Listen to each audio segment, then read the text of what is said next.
सार्वजनिक बांधकाम विभागाचे उपविभागीय अधिकारी श्री राजेंद्र तुंगेनवार हे नियत वयोमानानुसार सेवानिवृत्त झाले असून आता हिमायतनगर बांधकाम विभागाचा प्रभारी पदभार शाखा अभियंता श्री मारुती डांगे यांना देण्यात आला असून शनिवारी मान्यवरांच्या उपस्थितीत स्वीकारला आहे। दिनांक 31 मे रोजी शनिवारी दुपारी सेवानिवृत्त झालेल्या अभियंता यांना निरोप देण्यात आल्यानंतर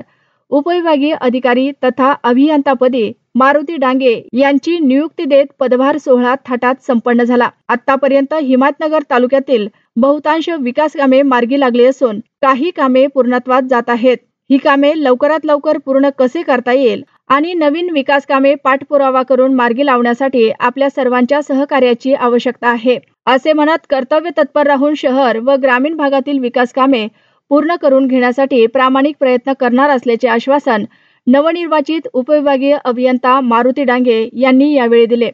श्री मारुती डांगे यांनी हिमायतनगर उपविभागीय अभियंता पदाचा चार्ज स्वीकारल्यानंतर सेवानिवृत्त अधिकारी देवेंद्र तुंगेनवार, राहुल वाघमारे, कनिष्ठ अभियंता हिमायतनगर, कनिष्ठ अभियंता प्रकाश मोटघरे, कनिष्ठ अभियंता विजय बागडे, सहाय्यक अभियंता सूरज कंधारकर, श्री नायक, श्री चव्हाण, नरेंद्र नव्हाटे, श्री बोक्से, श्री कवाणकर, गणेश माझळकर, भांडारपाल वाठोरे, शासकीय गुत्तेदार सुरेश पळशीकर, पोलीस निरीक्षक अमोल भगत, गुत्तेदार विकास पाटील, गुत्तेदार निलेश सूर्यवंशी, गुत्तेदार जुनेद भाई, नवीद भाई, विक्रांत देशमुख, आशिष सकवान आदींसह पत्रकार, बांधकाम विभागाचे कर्मचारी यांच्यासह अनेकांनी शाल पुष्पगुच्छ देऊन स्वागत करत पुढील कार्यासाठी शुभेच्छा दिल्या।